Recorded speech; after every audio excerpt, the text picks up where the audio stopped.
Today, the Reserve Bank met and they've kept their repo rates unchanged. If I could request you to don once again your hat of the Minister of State for Finance, I mean, is that a bit of a disappointment from the government's perspective? Because, yesterday the announcement came for a 2 rupee cut in excise duty on petrol. So one thought that will give some room to the Monetary Policy Committee to deliberate over a possible rate cut. That has not happened. Now, obviously, as you know, that is the prerogative of the RBI. I think as far as government is concerned, we've had a very consistent position for some time now that we think as far as real interest rates are concerned, they should certainly be competitive. And exactly as Hari was saying, if we have to compete with the rest of the world, if our small businesses have to compete with China and other very formidable competitors, our inputs have to be appropriately priced. And if you look at, capital, particularly debt capital, is a very important input.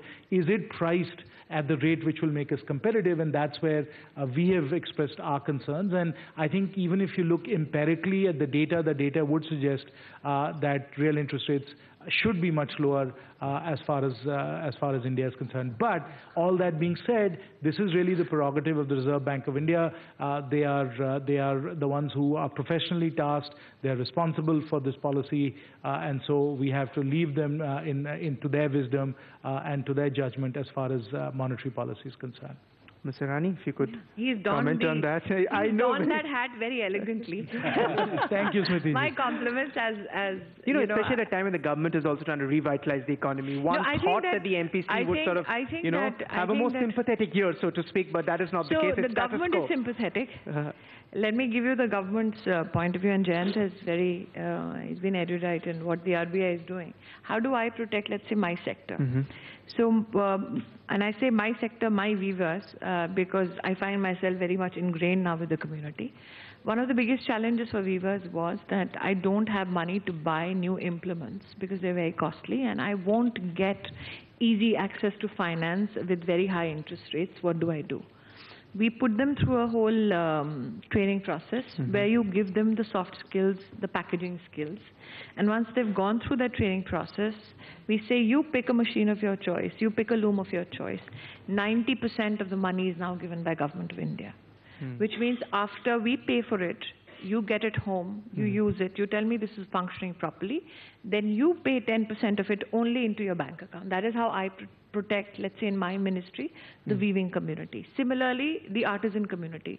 What is it that they need? Let's say to have more productivity, they will say, I'll need tools. Which are the ones which are the most financially challenged? Those in the minority community, marginalized community, Divyangjan, women, BPL families, we give them toolkits free of cost. That is how I protect that one segment which is under my responsibility. So while the RBI does what it does best, and Jayant is the best person to comment on it, at least as a government we are sympathetic on these issues, and given everybody's responsibility, we make sure that at least in our core sectors, we try and protect those who are going to be most hard hit by it. So even in the Mudra scheme, there is an subvention which is done predominantly by the Textile Ministry. We also join forces, let's say, with the Minority Affairs Ministry. We have a lot of weavers from the minority community. They also give them that protection from heavy interest so that we absorb it as government. Ultimately, I think from what Utkarsh said about flipped governance, that is something which we already in part doing. The Prime Minister himself on infrastructural challenges and projects takes a meeting called Pragati, where through video conference he's connected to every state in the country, and long pending issues are brought to his table, and every state then in conjunction with the central government talks about what is the progress, let's say in building a national highway or building infrastructure of national importance, what is the stage they are at, if there are any challenges with regards to paperwork, how can they be solved, and the decisions are taken then and there. And Pragati is something which the Prime Minister himself hosts. So looking at the Prime Minister, for instance, I spoke about these 400 clusters in which we are reaching out. We've had a conversation with collectors of 288 districts. and we've specially spoken to them through video conference that this camp will be held in your district. Can you please ensure that you take an additional meeting with banks in your district so that the banks are present on that day? So that is the level to which, in terms of governance, our government is reaching out.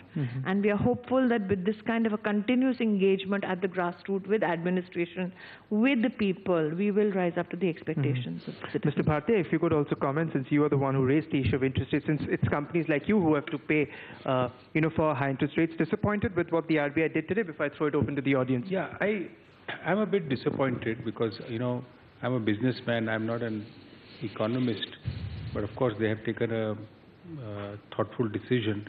But if you look at the real interest rate, if I look at inflation and look at the real interest rate in India, is quite high because the inflation is in control.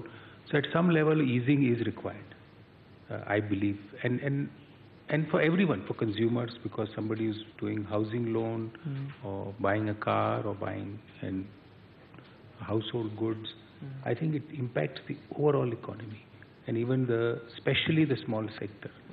I do believe, because the impact is much more felt if you go down, because the differential keeps going up. So a whole lot of work to be done, but directionally we are on the right track. Thank you very much to all my panelists for taking out time and actually interacting with all of us. And a big thank you as well to the audience. Thank you, Ron. Thank you. Behalf of World Economic Forum, CNBC TV 18, thank you once again for joining us. Please tweet to us what you thought and give us your comments, and we'll make sure that all the panelists, those comments, reach them. Thank you very much once again.